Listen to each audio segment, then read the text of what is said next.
We'll get rid of anyone who can't do their job properly, the boss said sternly. I felt ashamed because I couldn't finish my work on time. I get it.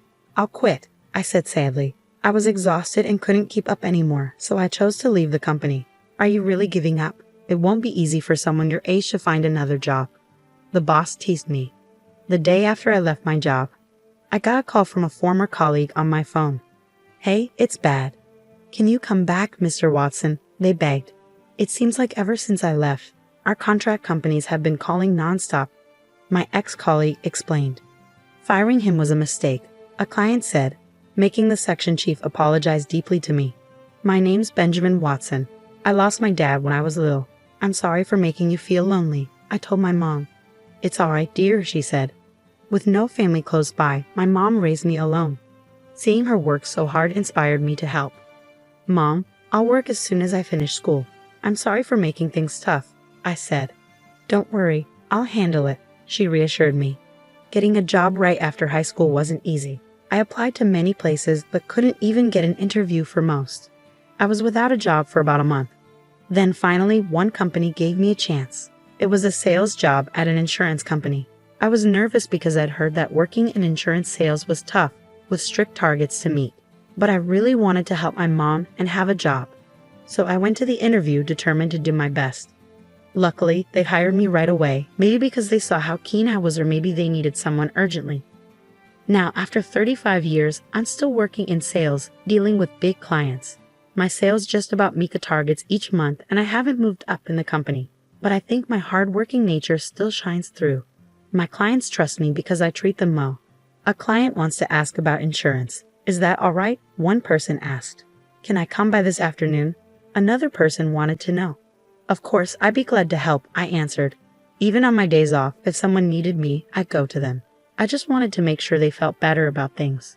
Mr. Watson, do you take enough time off? A colleague asked me. Yeah, I do, I said, but maybe I didn't really. You say you do, but I bet you're not really taking enough time off, right? It's not fair that clients get days off, but it feels like salespeople don't, she pointed out. Yeah, but it's important to make sure people feel okay, even if it means working on days off, I tried to explain. The workload kept getting bigger, but I kept going because I wanted to help others. And even though it was tough, hearing clients say thank you made it all worth it. It's so helpful that you come whenever I need you. Thank you, a client said. No problem, feel free to call me anytime, I replied. One of my bosses didn't like the way I worked. You must feel pretty good about yourself, selling such low-cost insurance. Section Chief Howard said, not impressed. I'm not trying to show off, but every insurance policy matters when you think about what the client needs. I replied, sure of myself. Section Chief Howard was recently transferred from headquarters to our sales department.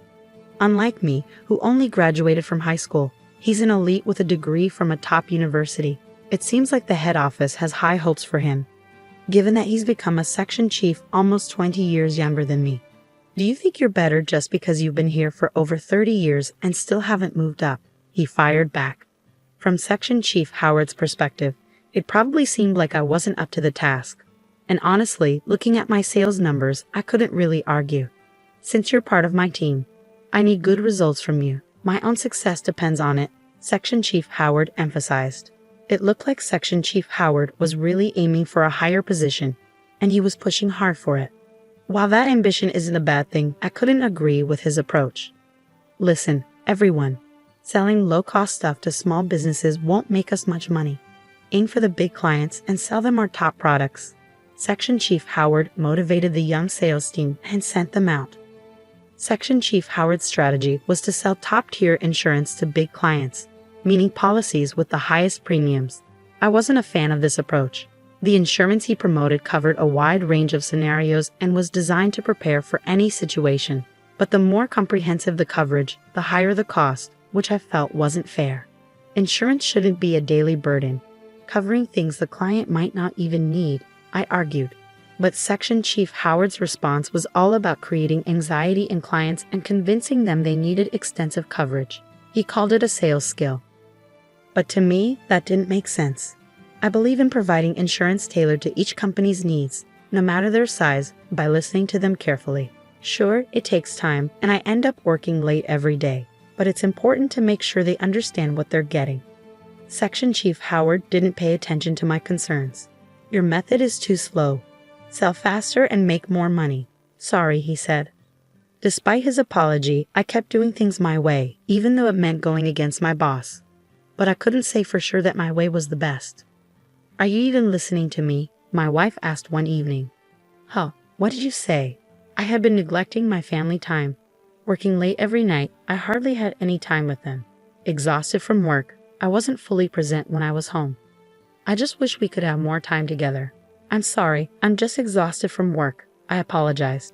You really need to rest on your days off. I'm worried about you, my wife said, expressing her concern for my well-being. My wife wasn't happy about how little time we had as a family. Despite working for them, they were feeling neglected. Was this really all right? I kept asking myself that question, and then my way of doing things seemed to reach a dead end. I'm really sorry, I couldn't meet the quota. I apologized to Section Chief Howard as he scolded me. I couldn't meet this month's target, I admitted, feeling desperate. Mr. Watson, do you think you can make up for it next month? Section Chief Howard asked.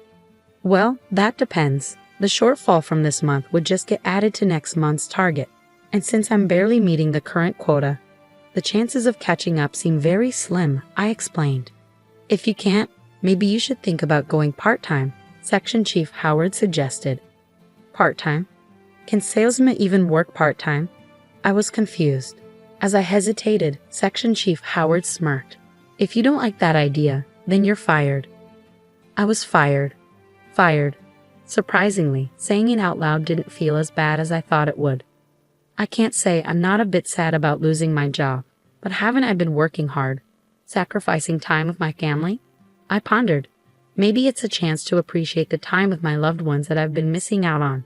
I thought of my wife's face, understanding, and decided to resign. Oh, are you really quitting? It's going to be tough for someone like you to lose their job. Section Chief Howard continued to talk, but I just bowed my head and returned to my seat, reflecting on my time here since high school. I think I'll need to start handing over my responsibilities. I began the process of resigning that day. Unusually, I made it home on time. When I opened the front door, my wife looked surprised to see me. At first, she seemed puzzled, but then she smiled. You're home early today. Dinner isn't ready yet. Can you wait a bit? Oh, thank you, she said.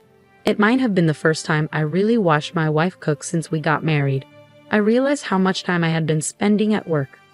Well, I've made up my mind to quit my job, I announced. I understand, my wife responded without asking for details. The next day, I handed in my resignation to Section Chief Howard. He had a big smile on his face, seeming quite pleased. Make sure to finish the handover quickly, he'd instructed. I will, I replied. I tidied up my desk and explained my duties to the person taking over. Until my last day, I accompanied my replacement on client visits. What? You're leaving, Mr. Watson? A client exclaimed. Yeah, well, many clients tried to convince me to stay, but I politely bid them farewell. And then, a month later, I left the company. Leaving the company where I had spent so much time was bittersweet, but I felt a weight lifted off my shoulders. Surprisingly, my wife seemed happy despite my unemployment. Aren't you worried now that I'm not working? I asked. Not at all. I was more worried about you overworking yourself and getting sick, my wife replied. She had always been concerned about my well-being. I had been so focused on work that I made her worry. Why worry? You've worked hard all this time. It's okay to take a break now, she reassured me. Thanks for always looking out for me. How about we go on a trip? We have plenty of time now, I suggested. That sounds wonderful. Let's go to a hot spring and relax after all those years of hard work, my wife agreed. My wife was thrilled when I suggested a trip, so the next day we quickly set off on a hot spring getaway. However, while we were relaxing together, I received a call from a former colleague on my smartphone. What's wrong? It's really bad, Mr. Watson. Please come back, the voice pleaded urgently. I was taken aback by my ex-team member's distress. I asked him to explain what was going on. He told me that ever since I left, the company had been bombarded with calls from our contract partners. They were all threatening to cancel their contracts now that I was gone. The sheer volume of calls was disrupting their normal operations. It's not just the calls. If all these contracts get canceled at once, it will be a huge problem for the company. Can't you please reconsider and come back? He begged desperately.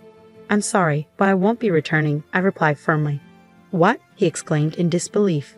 Handle each company with care and sincerity. That's all, I said before ending the call and turning off my smartphone. My wife, who had been observing, looked puzzled. What was that about? My ex-team member asked me to return, realizing how valuable you were after I left, I guess, I explained. My wife smiled at the story. Even though I missed my job, I knew that if I went back, I wouldn't see her smile like this. I made the decision not to return to work, for the sake of my wife and the happiness I saw in her expression when I wasn't working. From then on, I ignored calls from my ex-team member and enjoyed our trip. While out for a walk, my wife suggested we visit an old-style cafe. This place looks charming, doesn't it? I've been wanting to check it out. You have a good eye for cafes, I commented. My wife's expression turned slightly melancholy at my words, and I wondered if I had said something odd. You see, visiting cafes is one of my hobbies, she confessed. Oh, I didn't realize. Cafes are popular and have such charming food, so it makes sense that many women enjoy them. I responded. I'm actually a certified barista, did you know? She revealed. That's incredible, I exclaimed. I've mentioned before that visiting cafes is my hobby and about my certification. My wife continued, her tone growing a bit subdued. I hung my head in realization. I must have missed that when I was working.